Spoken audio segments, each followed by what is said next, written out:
there's a point in everyone's success where you begin to hear any of a number of things that you've never heard in the interim of you elevating. In its inception, was you hurt by it? Honestly, was you flabbergasted? Did you anticipate that the hatred would be this thick amongst your own people? We're not talking about racist white supremacists. We're talking about, would you ever imagine that some of the greatest backlash, negativity, dissenting views, slander, and backbiting, would you ever imagine in this capacity that so much of it would come from your own people when you first started to experience it and say, you know what, I'm gonna have to accept this as reality? A lot of my people gonna go against me. How did you feel when it happened in its beginnings? Not the brother that's more refined now and conditioned, and you clap back, you bang back. I know you had to go through a shock period at one point, maybe you went through a shock period seeing how much of our people would go against you. You know what I noticed when people started going against me when I started doing the Hidden Colors series, I would notice a pattern of some of the same type of comments. I remember when I started doing one of the Hidden Colors, and when I started doing a lot of, I was donating a lot of money to like Ferguson and all of these causes, I really started getting it heavy. And a lot of it was coming from these publications like The Root and The Griot and all of these people and Ebony. And I noticed there was a pattern. All of them would attack me at the same time using the same language. And then when I did research, I learned that these are white-owned publications. And these white-owned publications, they co-opt these Negroes to kind of spread misinformation and try to dissipate grassroots movements so that they can place their people in there. Understand that whole, I call it the shea butter crowd. I call that shit shea butter Twitter. And if you look at places like The Root, they pretend to be a publication with a black agenda, but they'll talk black and then they'll switch it to LBGT. All of them, the Ebony does the same thing. They'll switch it to LBGT and then interracial dating, and all of them have these little agendas. So anytime there was a grassroots movement, they would be the first ones trying to attack it and trying to stomp it out. So I learned how to turn the tables on them and call them out. So I didn't really get disheartened about it. I understand that there was a greater play at hand, and I knew the white supremacists were behind that, because I know the community got me. I know that when I go out, do lectures all over, the community got me. Looking at the success of Hidden Colors, the community, they rock with us. So we have to look at the turncoats and the white supremacy collaborators around us and start turning the tables on them. So having said that, I believe the proper phraseology is swatting.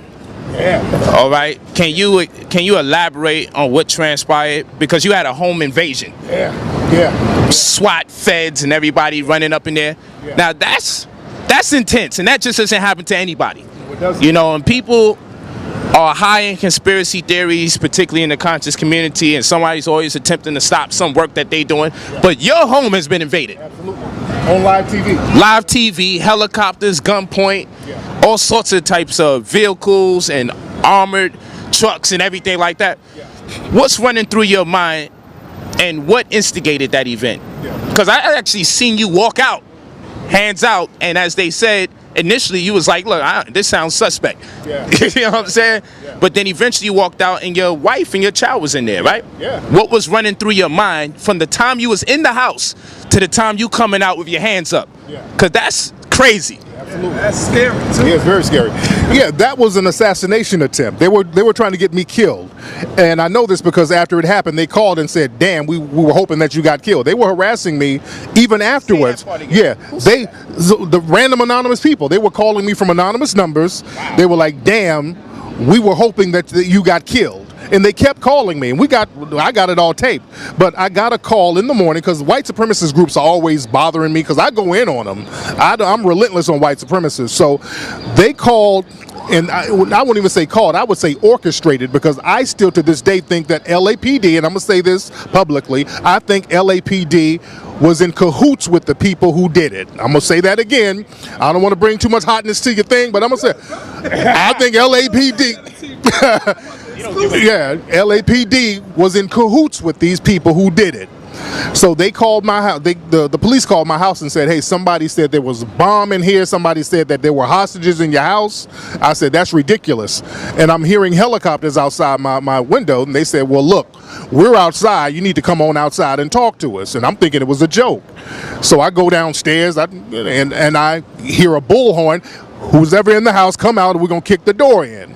So I go outside with my ID. The whole neighborhood is flooded with police. There's helicopters all over my house. I'm on live TV. That's the only reason they didn't blow my head off, is because the live TV, the news was out there. That's the only reason they didn't get at me.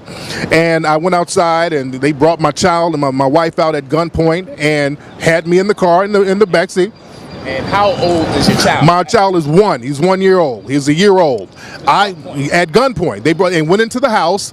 We have security cameras in the house, and you can see it on my Instagram, and you can also Google the news footage. You can see it on the news. They were in the house, literally with guns jumping over my children's toys in the house. And we got to understand how if they can do that to me, they can do that to any of us. They learn how to go in your house without a warrant. All they have to do is say, well, somebody swatted you, so now we can go in your house. So we got to take something like that seriously.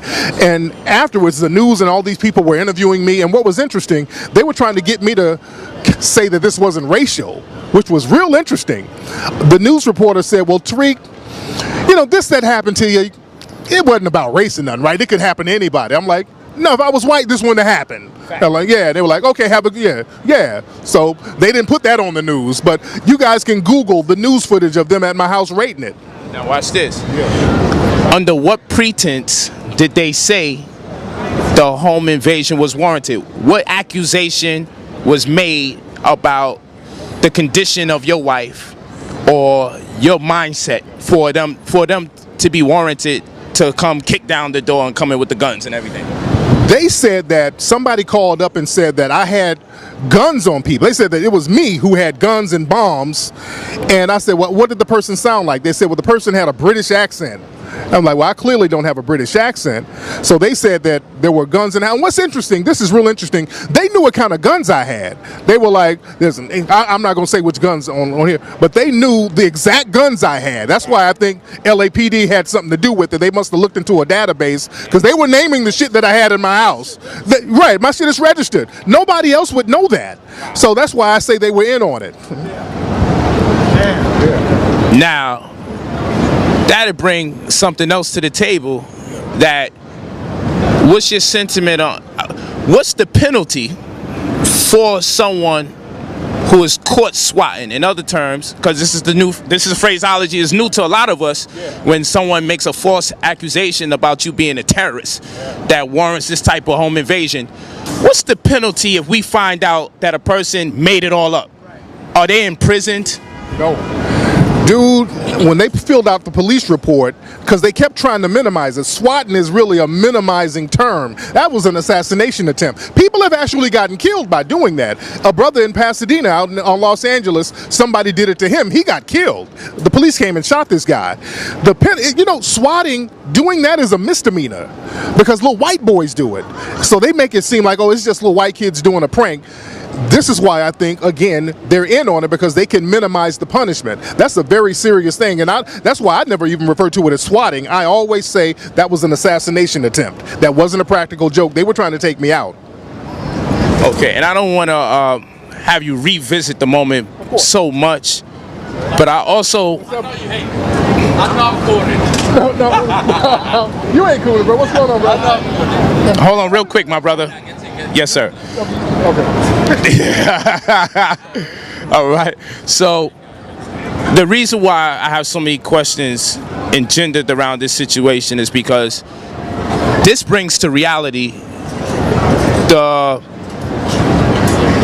how important you are to the community and your works. Because obviously, if your works didn't resonate with the masses, this most likely, in my opinion, would not transpire. Okay, this is beyond banging on racist white supremacists on Twitter and Facebook and YouTube. No, you have a platform. It's amazing. You've captured the hearts and minds of millions of people and catalyzed an experience in people's awakening. whereby they go on this path and they start reading and studying on their own, proficiently and profusely, all on account to the fact that they may have saw a Hidden Colors, and now they know this plethora of teachers that exist. 1 minute they knew no one existed.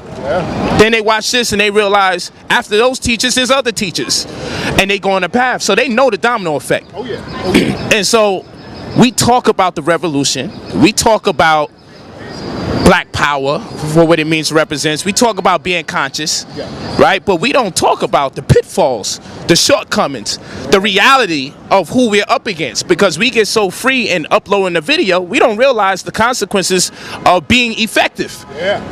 Right? So if you care to share in whatever capacity, what's the sentiment of your wife? I say this because when I was doing an interview for C-SPAN and CNN, there were snipers on the building. I'm out there with Malik Zul-Shabazz. We doing a protest, the march. They brought out army tanks, and the security moved my wife and my child away just in case something should happen. And then my security stood in position so they could take a bullet. Now I was standing there like this. Oh shit! Like, you know, they whisper in my ear, "Yo, we got a line of here. The sniper over here, northeast." So I'm like, "Yo, hold the." Oh shit! So I'm live on CNN, C-SPAN. I'm cursing everyone out, but then I'm like, my mind is like, "Yo, where's Aminette? I ain't gonna front." I'm like, I'm really in this shit, and this is getting published. And then when I did something with Fox, they kept attempting to make me the leader of the Black Panthers, and I kept saying I'm not. And it wasn't that I was hiding or deflecting. I'm just not. You know, I'm like, look, I'm New Covenant. They like, yeah, when it comes out, the leader of the Black Panther community says that eventually we got to fight back physically. What do you mean by that? You know, and so I'm saying, I know my wife, my children, they had a nice talk with me, and I'm sure you had a talk, right? In what capacity can you share your wife's sentiments? Was she like, look, maybe you need to take a break, you know, maybe you need to take a breather, because at the end of the day, your people are not equipped to organize effective enough to come on your behalf. We know our people. They love you. Great job, Tariq. Yo, you the man. Then something happen, you get locked up or whatever. Yo, I ain't got enough money for the fundraising because, you know, I got to send my children to school. I ain't got enough lunch. We know that's what the situation is, unless we protect ourselves financially, because we just not organized in that capacity. Does your wife still encourage you to move forward? Does she exercise more caution? Was she just crying for days? What can you share? Because I know there has to be some kind of devastating vibe that comes from that, because she knows you at risk, but when it happens, it's a whole nother level. You know, especially when the thing happened at the house, when the police came in, you know, she was real nervous. But my wife, you know, she goes to the range, so she kind of expected. What really got her upset is when we went to my children's school and they started asking about it. You know what I'm saying? That's the thing. She's like, oh, they're like, hey, we saw you on TV. It was that type of thing. Yeah, so that, when it comes to the kids, that really bothers her, you know. So she started like, do we need to move? Do you need to chill out? We've had that conversation. You doing too much. You know, you don't keep antagonizing people. Maybe you should kind of lay low. I've trust me, we have that conversation all the time. She's like, man, I didn't sign up for this. Because when we got together, I wasn't really going hard body. I was just, you know, I'm just the author. She's like, oh, come on now. I mean, I ain't trying to be Betty Shabazz or nobody. I'm like, hey, baby, this is what, you know, this is what's happening out here. We at danger anyway. Even if we coons, we're in danger. So, you know, we unfortunately, you know, they didn't. I'm in a position now where people listen to what I have to say, but we have to protect ourselves. So we get security at the house sometimes. We got like off-duty cops, brothers, who come and look out for us. So we do our best to protect ourselves. But we do have a conversation. And my wife gets, you know, she gets real disheartened sometimes, but she pulls it back up. No doubt. And, you know, I just want to commend you for your work and still doing the work after that, because also, if at the very least, if there's not an assassination, hopefully, as far as the racist white supremacists go, hopefully they can see a change in your spirit where you're like, well, I decline. I'm falling back. You scared the shit out of me? I'm falling back. What is it that's making you still decide to go forward? You know, because, I mean, I could only accredit it to being real gangster. You know, I'm not trying to blow nobody's horn, pause, no more. You know, but I would say, you know, there got to be some warrior something going on in you, warrior gene, We spoke about that earlier on. But what is it that you think motivates you despite that? Because that's past antagonism. That's life-threatening. That's life-changing. That's one. I saw the thing when you said, well, you know what, these guys are actually professional, but what if they wasn't? Right, right. You know, what if we got that hot-head white man that want to prove a point? Yeah. You know, what if you sneeze in the middle of all this hostility and you shake too much and they nervous because they already know all the guns that you got registered in the crib, so they don't know what's going to go on? What makes you still say, I'm going to maintain this persistence, I'm going to keep going forward, I'm coming out with part 5, motherfuckers, you ain't stopping this shit? What makes you do that after that? Well, being in the streets of LA, I just learned not to be afraid to die. My wife hates for me to say that. My wife hates for me to say that I ain't afraid to die. She's like, why are you saying? Don't put that shit out there. You a dad. We got these babies. God damn, don't even say that. But I'm just not. You know, that's why I try to set up something in case something happens to me. The kids are going to be okay. But look, I've been in cars where motherfuckers have done drive-bys. I done had guns shot at me. I survived. I'm here for a reason, so I'm not going to be afraid of that. I done been in the LA County. I've dealt with the police before, so I'm just not scared of them. When I was doing the interview with the news, I noticed they kept showing my hands and knees to see if I was shaking. I was calm. I'm like, they were like, you're not nervous? Nah. I mean, damn, but they were gonna kill me. They were gonna kill me, but I'm gonna still say what I have to say, you know, because I know what I'm doing is right. I know that I'm doing something. I'm doing God's work out here. God doesn't want us, the Creator doesn't want us to be subjected to some damn white supremacists. That's not my purpose, and I won't live that type of purpose. I would rather die than sit up and be a coon and just kind of go along with a program that's ungodly. You know, liberty or death for me. Last question on that. You walk out, your hands is up. What's the first thing you think about? What's the first thing you see? And what's the thought that follows? Because I'm sure you remember the first thing you thinking when you come out and you see, because you say they was all over the neighborhood. Yeah. I imagine that you didn't imagine how deep this thing was. So when you step out and your hands are up and you look and you see what kind of atmosphere, what the climate is, what are you thinking at that very moment? And then what's the next thought that follows? When I came out the house, I'm like, they're really extra with this bullshit. I'm like, there were so many cops, and they had on bulletproof, they had on military gear. That was the thing. And this is a residential gated suburban neighborhood. And they were at my house like I was fucking Pablo Escobar. I'm like, they're real extra with this. So I'm like, I'm just gonna be cool. They were like, lift your shirt up, let's see if you got a gun. I lift. Yeah. If you see on the news, I lift my shirt up. I'm in my pajamas. My pajamas about to fall down. Yeah.